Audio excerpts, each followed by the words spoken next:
প্রিয় শিক্ষার্থীবৃন্দরা, আমরা তোমাদের পদার্থ বইয়ের পঞ্চম অধ্যায়ের প্যাসকেলের সূত্রের পরে যে টপিকটা আছে সেটা হচ্ছে বাতাসের চাপ। এখন বাতাসের চাপ আমাদের একটা মুখ্য বিষয়। যেমন আমি যেখানে দাঁড়িয়ে আছি, আমার উপর থেকে বাতাস, সাইড থেকে বাতাস কি করছে, চাপ দিচ্ছে। এখন বলতে পারো যে ভাইয়া তাহলে চাপটা আমরা অনুভব করি না কেন? এই চাপটা অনুভব না করার কারণ হচ্ছে আমাদের শরীরের ভেতর থেকেও একটা রিফ্লেক্ট মানে প্রতিফলিত হওয়া একটা চাপ বের হচ্ছে, আর বাহিরের চাপ আর আমাদের শরীরের ভেতরের চাপ পরস্পর কাটাকাটি হয়ে যায়। তাই তোমরা দেখবে যখন মহাকাশে যখন মহাচারীরা যায় তখন দেখবে তারা স্পেস শুট পরে থাকে, কারণ মহাকাশে কোনো বাতাসের চাপ থাকে না। বাতাসের চাপ থাকার না থাকার কারণে যখন যদি বাতাসের চাপ না থাকে তখন মানুষের শরীরের ভেতরের যে চাপ, সেই চাপে মানুষটা কি হয়ে যাবে, ছিন্ন ভিন্ন অর্থাৎ বিস্ফোরিত হয়ে যাবে। তাহলে বোঝা গেল যে বাতাস আমাদের চাপ দেয়, আমাদের শরীরও সেই চাপের বিপরীতে উল্টো একটা চাপ প্রয়োগ করে, আর উভয় চাপ কাটাকাটি হয়ে যায় বলেই আমরা কোনো চাপকে অনুভব করতে পারি না। এখন ভাইয়া যে বাতাস কত চাপ দেয়, এখন প্রশ্ন আসতে পারে যে বাতাস আমাদের কতটুকু চাপ দেয়। বাতাস কতটুকু চাপ দেয়, মনে করো একটা ক্ষুদ্র জায়গা মনে করো, জায়গাটার দৈর্ঘ্য প্রস্থ সবটুকুই 1 মিটার করে, অর্থাৎ 1 মিটার জায়গায় 3 ফিট চেয়ে একটু সামান্য বেশি। মনে করো 1 মিটার, এই পাশটাও 1 মিটার, এই পাশটাও 1 মিটার, এই পাশটা হচ্ছে 1 মিটার। তাহলে এই জায়গাটুকুর নাম হচ্ছে 1 মিটার স্কয়ার জায়গা। 1 মিটার স্কয়ার ক্ষেত্রফলের পরিমাণ জায়গা।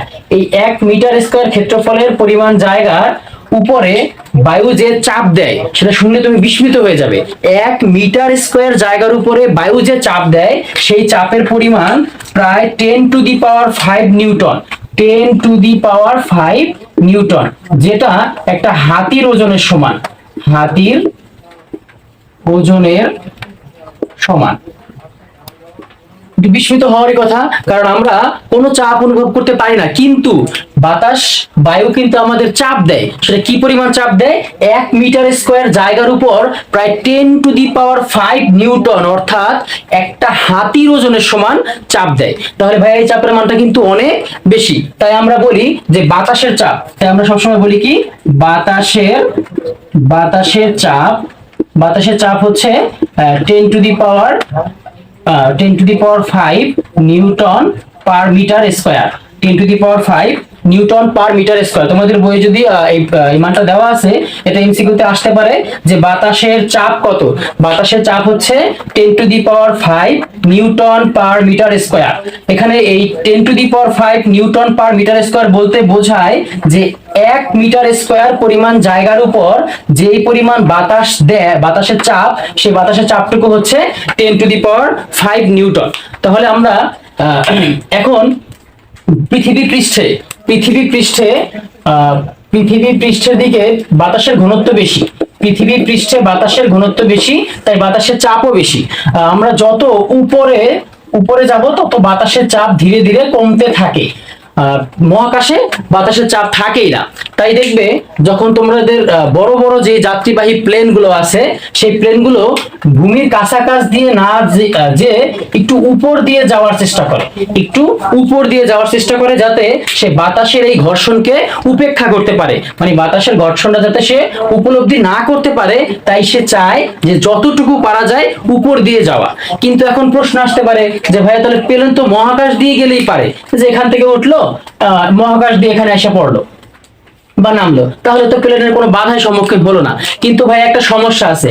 সমস্যা হচ্ছে যে প্লেন যদি এই বায়ু ভেদ করে বায়ু শূন্য জায়গায় চলে যায়, তাহলে প্লেন চলার জন্য ইঞ্জিনের যে অক্সিজেন দরকার, সেই অক্সিজেন সে আর পাবে না। তাই প্লেন চাইলেও মহাকাশ দিয়ে চলতে পারে না, কারণ প্লেনের ইঞ্জিন চলার জন্য অক্সিজেনের দরকার। প্লেনের ইঞ্জিন অক্সিজেন দিয়ে চলে না ঠিকই, কিন্তু প্লেনের ইঞ্জিন চালানোর জন্য অক্সিজেনের দরকার। তাহলে যদি সে মহাশূন্য দিয়ে যায়, তাহলে সেখানে তো আর বায়ু নেই, অর্থাৎ সেখানে অক্সিজেনও নেই। আর অক্সিজেন না থাকলে প্লেন কি করতে পারবে না, চলাচল করতে পারবে না। তাই চায় যে অক্সিজেন আছে এমন লেয়ারে সবচেয়ে উপর দিয়ে বড় বড় যাত্রীবাহী প্লেনগুলো চলাচল করতে চায়। এখন মনে করো যে তুমি তাহলে পৃথিবীর সব জায়গায় কি চাপ সমান? আমরা এখন সেটা বুঝলাম যে পৃথিবীর সব জায়গায় চাপ সমান না। এই যে মনে করো পৃথিবী এখন পৃথিবীর কাছাকাছি অংশে অর্থাৎ ভূপৃষ্ঠে এর ঘনত্ব প্রচুর, এর ঘনত্ব অনেক বেশি, এখানে চাপও বেশি, কিন্তু যত উপরে ওঠা যায়, যত উপরে ওঠা যায় তত চাপ কমতে থাকে, তত চাপ কমতে থাকে। তাই মনে করো যে তুমি একটা বিল্ডিং আসো, বিল্ডিংটা প্রায় অনেকটা উঁচু, একটা বিল্ডিং আসো, এখন এই বিল্ডিংটা তুমি প্রথম তলায় আসো, তাহলে তোমার উপরে তো অনেক বায়ু, তোমার উপরে অনেক বায়ু, মনে করো তুমি এই এখানে আসো, তোমার উপরে অনেক বায়ু, তাহলে তোমার চাপও বেশি। তুমি যখন আরেকটু উপরে উঠবে, বিল্ডিং এর আরেকটু উপরে উঠবে, তখন তোমার উপরে বায়ু তো কমে যাবে, তখন তুমি আর কি করবে, কম চাপ অনুভব করবে। যখন আরো উপরে উঠবে তখন আরো কম চাপ, যখন আরো উপরে উঠবে তখন বায়ুর পরিমাণ আরো কমে যাবে, চাপও কমে যাবে। এক সময় উঠতে উঠতে দেখা যাবে তুমি চাপ শূন্য স্থানে উঠে গিয়েছো, এখানে আর কোনো কি নেই, চাপ নেই। এখন বলতে পারো যে ভাইয়া সেটা কতটুকু, সেটা এক এক স্থানের জন্য এতটুকু, কিন্তু একটা পরিমাপ আছে, সেই পরিমাপটা হচ্ছে তুমি যদি ভূপৃষ্ঠ থেকে 5 কিলোমিটার উপরে ওঠো, তুমি যদি ভূপৃষ্ঠ থেকে 5 কিলোমিটার উপরে উঠতে পারো, তখন তোমার বায়ুর চাপ অর্ধেক হয়ে যায়। বায়ুর চাপ যেটা আছে 10⁵ নিউটন পার মিটার স্কয়ার, সেটা কি হয়ে যায়, অর্ধেক হয়ে যায়। কতটুকু উপরে উঠলে, 5 কিলোমিটার উপরে উঠলে, ভূপৃষ্ঠ থেকে 5 কিলোমিটার উপরে উঠতে পারলে বায়ুর চাপটা অর্ধেক হয়ে যায়। এখন বাতাস যে আমাদের চাপ দেয়, এটা আমরা কিভাবে বুঝতে পারবো? বাতাস যে আমাদের চাপ দেয় এটা আমরা প্র্যাকটিক্যালি কিভাবে বুঝতে পারবো? এটা তোমরা বুঝতে পারবে, তোমরা হাতে একটা বোতল নিবে, একটা বোতল নেওয়ার পরে তুমি করবে কি, এটার মধ্যেও বায়ু আছে বোতলের মধ্যে, বোতলের বাইরেও বায়ু আছে, তো উভয় বায়ুর কি করে কাটাকাটি হয়ে এটা চাপ অনুভব করে না। কিন্তু তুমি যদি এই বোতলের মধ্যে বায়ু শূন্য করতে চাও, এখন তুমি বায়ু শূন্য কিভাবে করবা? তুমি চাইলে মেশিন দিয়ে করতে পারো, অথবা আমি এখন তোমাদের মুখ দিয়ে করে দেখাচ্ছি। যদি তুমি টান দাও, তাহলে দেখা যায় বোতলটা চুপসে যায়, বোতলটা চুপসে যায়। এই চুপসে যাওয়ার কারণ কি? এই চুপসে যাওয়ার কারণ হচ্ছে, আমি যখন ভেতরের বায়ু শূন্য করার চেষ্টা করি, তখন ভেতরের বায়ু শূন্য হতে থাকে, আমার মুখের মধ্যে বায়ু চলে যায়, তখন করে কি, এখানে একটা ফাঁকা স্থানের সৃষ্টি হয়, বোতলের মধ্যে বায়ু শূন্য স্থানের সৃষ্টি হয়। তখন বাহির থেকে এই প্রচুর পরিমাণে চাপ এই বোতলটা কি করে, দুমড়ে মুচড়ে দেয়, দুমড়ে মুচড়ে দেয়। এই একটা উদাহরণ দিতে পারো, যখন তুমি কোনো আবদ্ধ জিনিসের ভেতর থেকে বায়ু শূন্য করবে, তখন বাহির থেকে বায়ু চাপ দিয়ে সেই বোতলটা বা সেই বস্তুটাকে দুমড়ে মুচড়ে দিবে। তোমরা চাইলে আরেকটা পরীক্ষা করতে পারো, সেটা হচ্ছে একটা বোতল নিবে, বোতলের মধ্যে কিছু গরম ফুটন্ত পানি ঢালবে, ঢালার পর কিছু সময় নাড়াচাড়া করে বোতলের মুখটা ভালো করে লাগিয়ে দিবে, দেখবে যে কিছু সময় পর বোতলটা আস্তে আস্তে দুমড়ে মুচড়ে গেছে। এখন বলতে পারো যে ভাইয়া দুমড়ে মুচড়ে যায় কেন?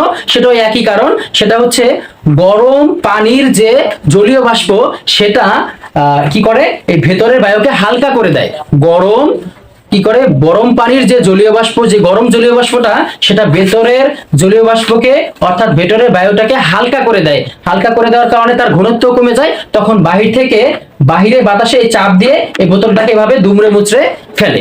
তাহলে ভাই আমরা বুঝলাম যে আমাদের সত্যি দুনিয়াতে কি আছে, পৃথিবীতে 1 মিটার স্কয়ারের উপরে প্রায় 10⁵ নিউটন পার মিটার স্কয়ার পরিমাণে চাপ প্রয়োগ করে, কিন্তু সেটা আমরা উপলব্ধি করতে পারি না, শুধু একটাই কারণে, যে আমাদের শরীরের ভেতর থেকেও একটা উল্টো চাপ আসে, যেই চাপ, এই চাপ কি করে দেয়, কাটাকাটি করে দেয়।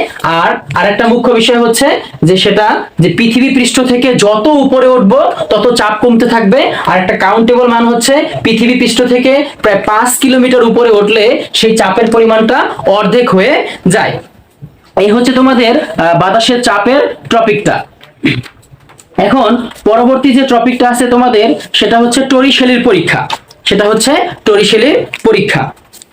প্রিয় শিক্ষার্থীরা, বাতাসের চাপের পরে এবার আমরা চলে আসলাম টরিশেলির পরীক্ষাতে। টরিশেলির পরীক্ষা আমাদের দৈনন্দিন জীবনে খুবই একটি ব্যবহার্য বিষয়, কারণ টরিশেলির পরীক্ষার মাধ্যমেই বর্তমানে কি করা হয়, আবহাওয়া নির্ণয় করা হয়। এটা আমাদের জীবনে খুবই একটি গুরুত্বপূর্ণ বিষয় হচ্ছে আবহাওয়া নির্ণয়। এখন এই আবহাওয়া নির্ণয় করা, টরিশেলি পরীক্ষা দিয়ে কিভাবে আবহাওয়া নির্ণয় করা যায়, এটা বোঝানোর আগে তোমাদের আমি একটা মজার বিষয় বুঝিয়ে নিই। তোমরা যখন কোল্ড ড্রিঙ্কস অথবা পানি খাও, তখন যদি তোমরা কখনো 10.5 মিটারের একটা স্ট্র নেও, তখন তুমি দেখবে যে 10.3 মিটার তরল অর্থাৎ কোল্ড ড্রিঙ্কস ওঠার পরে তুমি তাতে যতই চুমুক দাও না কেন, সে 10.3 মিটার ওঠার পরে সে আর কি করবে না, উপরের দিকে উঠবে না, উপরের দিকে উঠবে। এটা হচ্ছে পানির বেলায়। এটা হচ্ছে কিসের বেলায়? পানির বেলায়। কিন্তু তুমি যদি পানির পরিবর্তে পারদ ব্যবহার করো, তুমি যদি পানির পরিবর্তে পারদ ব্যবহার করো, তাহলে তুমি সেই পারদে যতই চুমুক দেও না কেন, যদিও পারদ চুমুক দেওয়ার মতো একটা উপাদান না, তবু আমরা বোঝার সুবিধার্থে বললাম, তাই পারদকে তুমি যতই চুমুক দাও না কেন, সেটা 76 সেন্টিমিটার পর্যন্ত উঠে তার উপরে আর উঠবে না। তাই এটা হওয়ার কারণ কি? এটা হওয়ার কারণ হচ্ছে বাতাসের চাপ। এটা হওয়ার কারণ হচ্ছে বাতাসের চাপ। তুমি খেয়াল করবে, তুমি একটা গ্লাসে যখন স্ট্র চুবিয়ে মুখে ধরে রাখবে, তখন কিন্তু আপনা আপনি সেই কোল্ড ড্রিঙ্কসটা একা একা তোমার মুখে চলে আসবে না। মুখে চলে না আসার কারণ হচ্ছে কোল্ড ড্রিঙ্কসে অর্থাৎ গ্লাসে যেই বায়ুর চাপ আছে, তোমার মুখেও ঠিক সেই পরিমাণ বা সেই বায়ুরই চাপ আছে, তাই সেটা কি হয় না, একা একা উপরে উঠে আসে না। কিন্তু তুমি যখন ওখানে চুমুক দেওয়ার জন্য মুখকে চুপসে নাও, অর্থাৎ মুখের ভেতরে খালি জায়গার সৃষ্টি করো, তখন মুখের ভিতরে কি হয়, একটা ফাঁকা জায়গার সৃষ্টি হয়। আর আমরা জানি যে ফাঁকা জায়গায় অর্থাৎ ওজনও কম, আর ওজন কম হওয়ার কারণে কি হয়, সেখানে ঘনত্ব কমে যায়, আর ঘনত্ব কম হলে সেখানে চাপও কমে যায়। তখন এখানে চাপ শূন্য মুখের ভিতরে চাপ শূন্য হওয়ার কারণে কোল্ড ড্রিঙ্কস কি করে, উচ্চ চাপের স্থান থেকে নিম্ন চাপের স্থানের দিকে চলে আসে। এর জন্য আমরা কি করতে পারি, কোনো একটা গ্লাস থেকে আমরা কোল্ড ড্রিঙ্কস একটা স্ট্র দিয়ে খেতে পারি।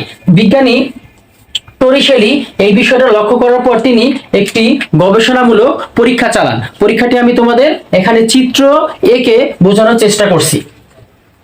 বিজ্ঞানী টরিশেলি 1643 সালে বিজ্ঞানী টরিশেলি 1643 সালে এই পরীক্ষাটা চালায়। 1643 সালে বিজ্ঞানী টরিশেলি পরীক্ষা চালায়। পরীক্ষাটি এমন, তিনি করেন কি, একটা পাত্রে পারদ নেন, একটা পাত্রে পারদ নেন, তারপর একটা টেস্ট টিউব নেন, যে টেস্ট টিউবটার এক মুখ খোলা, এক মুখ আবদ্ধ, এক মুখ খোলা, এমন একটা টেস্ট টিউব তিনি নেন। তারপর তিনি কি করেন, মনে করো যে এই আমার মার্কার পেনটার এই পাশটা খোলা, তখন তিনি কি করেন, এখানে এই পাশ দিয়ে পারদ ভর্তি করেন। ভর্তি করার পরে তিনি এটাকে এভাবে এনে এভাবে এটাকে উল্টে এখানে রাখেন। তো উল্টিয়ে রাখলে চিত্রটা এমন হয়, এমন এমন করে রাখেন। তখন দেখা যাচ্ছে যে এই টেস্ট টিউবের মধ্যে যে পারদ আছে, সেই পারদ নিচে নামতে নামতে ওই পাত্রে রাখা পারদের থেকে 76 সেন্টিমিটার উপরে এসে সেটা থেমে যায়। সেটা আর যতই চেষ্টা করা হচ্ছে, সেটা কি হচ্ছে না, আর নিচের দিকে নামছে না। এর কারণ কি?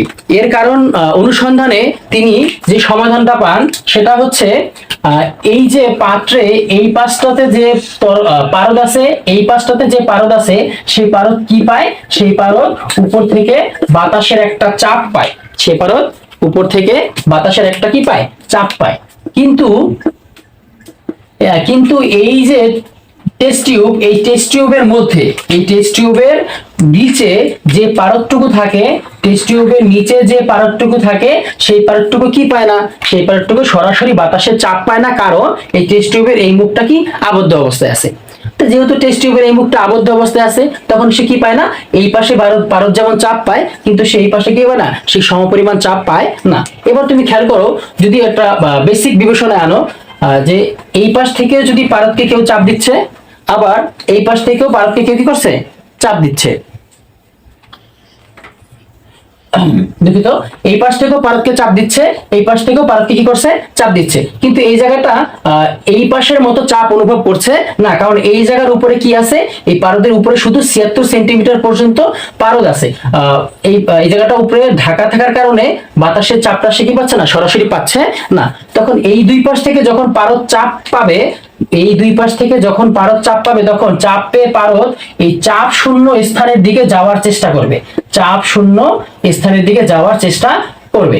তখন কি করবে, এই দুই পাশ থেকে চাপ পেয়ে পারদ অনায়াসে এই পারদের স্তম্ভ থেকে উপরের দিকে উঠে যাবে।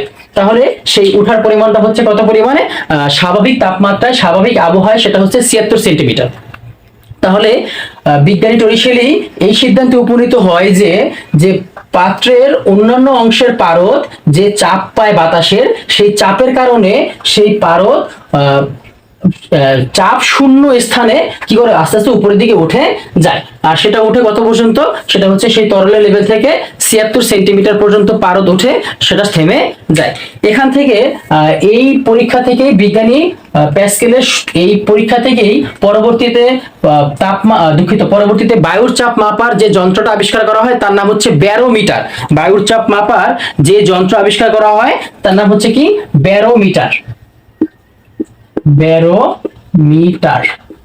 তাহলে ভাইয়া বায়ুর চাপ মাপার যন্ত্রের নাম কি, ব্যারোমিটার। এক কথায় আবহাওয়া মাপার যন্ত্রের নামই কি, ব্যারোমিটার।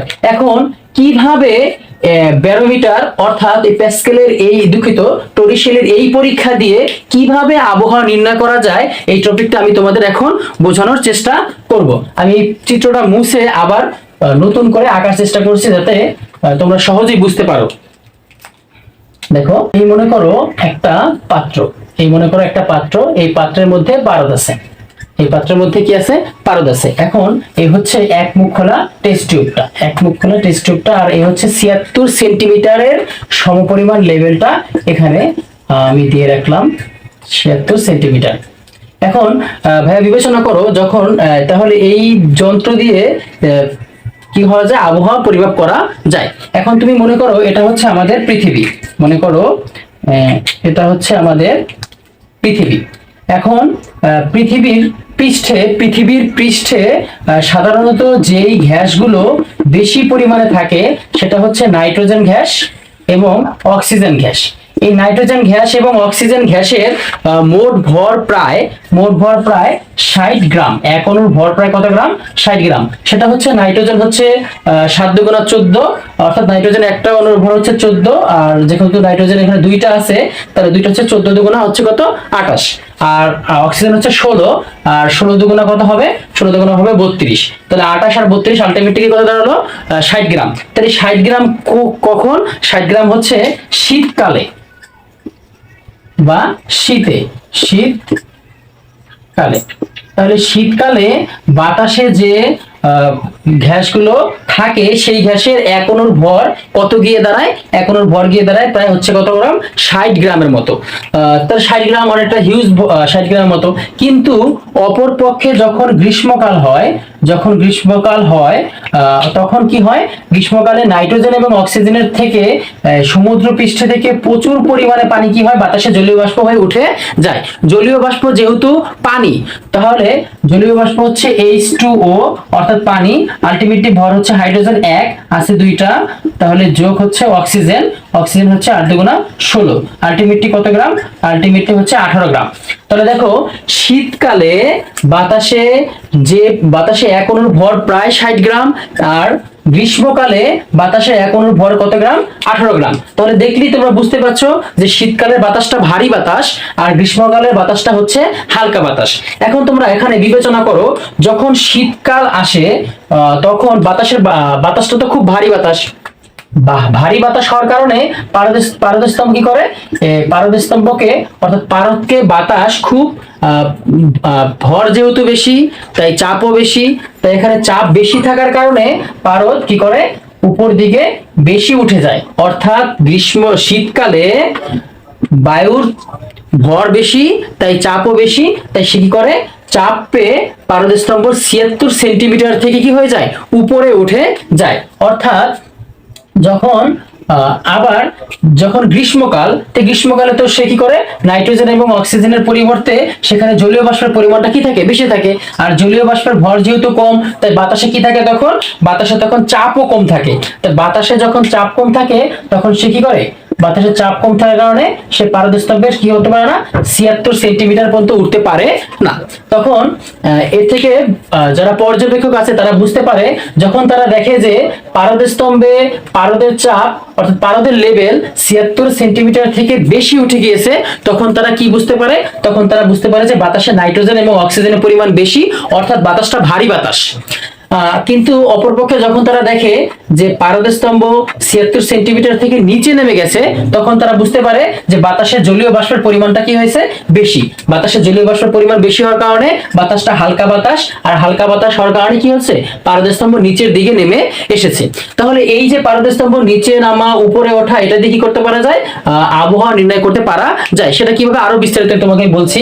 সেটা ধরো যে এইখানটায় জলীয় বাষ্প, গ্রীষ্মকাল প্রচন্ড গরম, তো গ্রীষ্মকালের কারণে এখানটায় প্রচুর পরিমাণে জলীয় বাষ্পের কি হয়েছে, জলীয় বাষ্প সৃষ্টি হয়েছে। তো জলীয় বাষ্প সৃষ্টি হলে সেটা কেমন বাতাস, সেটা হালকা বাতাস।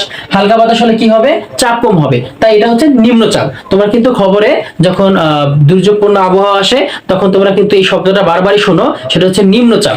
তাই নিম্নচাপ মানে কি, নিম্নচাপ হচ্ছে সেখানে বায়ুর চাপ কম। বায়ুর চাপ কম হওয়ার কারণ কি, বায়ুর চাপ কম হওয়ার কারণ হচ্ছে সেখানে কিসের পরিমাণ বেশি, সেখানে জলীয় বাষ্পের পরিমাণ বেশি। জলীয় বাষ্পের পরিমাণ বেশি, তাই সেখানে বায়ুর চাপটা কি হয়ে যায়, কমে যায়। কারণ জলীয় বাষ্পের ভরটা নাইট্রোজেন এবং অক্সিজেনের ভরের তুলনায় অনেক কম। তাহলে যখন এখানে নাইট্রোজেন অক্সিজেনের পরিবর্তে জলীয় বাষ্প স্থান নেয়, প্রচন্ড গরমে প্রচুর পরিমাণে পানি যখন জলীয় বাষ্পে রূপান্তর হয়, তখন এখানে একটা নিম্নচাপের সৃষ্টি হয়। এখানে একটা নিম্নচাপের সৃষ্টি হয়। নিম্নচাপের সৃষ্টি হলে কি সমস্যা হয়, নিম্নচাপের সৃষ্টি হলে পৃথিবীর অন্যান্য স্থান থেকে, অন্যান্য জায়গা থেকে সজোরে নাইট্রোজেন এবং অক্সিজেন এই নিম্নচাপের স্থানে ছুটে আসে। পৃথিবীর অন্যান্য স্থান থেকে, যেখানে গ্রীষ্ম না, যেখানে গরম না, যেখানে নাইট্রোজেন এবং অক্সিজেনের পরিমাণটা জলীয় বাষ্পের থেকে বেশি আসে, সেখান থেকে কি করে, সজোরে নাইট্রোজেন এবং অক্সিজেন এই নিম্নচাপের স্থানে ছুটে আসে। তো সেটা চারদিক থেকেই ছুটে আসে। ছুটে আসার কারণে সমুদ্রের যেখানে নিম্নচাপের সৃষ্টি হয়েছে, সেখানে সে বাতাস সব দিক থেকে আসার কারণে একটা গোল চক্রের সৃষ্টি হয়। সেই গোল চক্রে পরবর্তীতে ঘূর্ণিঝড়ে রূপ নেয়। তাহলে আমরা কি বুঝলাম, আমরা বুঝলাম যখন শীতকাল তখন বাতাস ভারী। বাতাস ভারী হওয়ার কারণে পারদস্তম্ভ ৭৬ সেন্টিমিটার থেকে উপরে উঠে যায়। আর যখনই পারদস্তম্ভ ৭৬ সেন্টিমিটার থেকে উপরে উঠে যায়, তখন আমরা আবহাওয়াটা ধরতে পারি হচ্ছে কি, ভালো। কারণ সেখানে ভারী বাতাস, অন্য কোথাও থেকে বাতাস আসার কোনো সম্ভাবনা নেই। আর বাতাস আসার সম্ভাবনা নেই মানে কি, সেখানে ঝড় বৃষ্টি ঘূর্ণিঝড় কোনো কিছু হওয়ার সম্ভাবনা নেই। যখন পর্যবেক্ষকরা দেখে যে পারদস্তম্ভ ৭৬ সেন্টিমিটার থেকে নিচে নেমে গেছে, তখন বুঝতে পারে যে সেখানে কিসের পরিমাণ বেশি, সেখানে জলীয় বাষ্পের পরিমাণ বেশি। জলীয় বাষ্পের পরিমাণ বেশি হওয়ার কারণে পারদস্তম্ভের চাপ কমে ৭৬ সেন্টিমিটারের নিচে নেমে গেছে। আর তখন বুঝে, যখন তারা দেখে যে ৭৬ সেন্টিমিটার থেকে চাপ নিচে, পারদস্তম্ভটা নিচে নেমে আসে, তখন বুঝে সেই আবহাওয়া হচ্ছে খারাপ আবহাওয়া। অর্থাৎ সেখানে জলীয় বাষ্পের পরিমাণ বেশি, আর জলীয় বাষ্পের পরিমাণ বেশি হলে অন্য কোথাও থেকে নাইট্রোজেন এবং অক্সিজেন সজোরে ছুটে আসতে পারে। এর ফলে এর ফলে ঝড়, ঘূর্ণিঝড়, তারপর হচ্ছে বৃষ্টি, এগুলো হতে পারে, অর্থাৎ প্রাকৃতিক দুর্যোগ হতে পারে। তাহলে এভাবেই টরিশেলির এই পরীক্ষা থেকে আমরা পারদস্তম্ভ ব্যবহার করে, অর্থাৎ ব্যারোমিটার যন্ত্রের সাহায্যে আমরা আবহাওয়া ভালো হবে না খারাপ হবে এই বিষয়টা সম্বন্ধে আগাম পূর্বাভাস পেতে পারি। তাই এই পরীক্ষাটা খুবই গুরুত্বপূর্ণ পরীক্ষা আমাদের দৈনন্দিন জীবনের জন্য। তাহলে আজকে এই পর্যন্তই। পরবর্তী টপিক হচ্ছে স্থিতিস্থাপকতা, সেই ভিডিও নিয়ে আসবো, ইনশাল্লাহ পাশে থাকবেন। আর ভিডিওটি যখন তোমরা ভিডিওটা দেখবে, তখন অবশ্যই খাতা কলম নিয়ে বসবে, আর বই দাগিয়ে রাখবে, আর খাতায় নোট করে রাখবে। পরবর্তী ভিডিও দেখার আমন্ত্রণ জানিয়ে আজকে এই পর্যন্তই।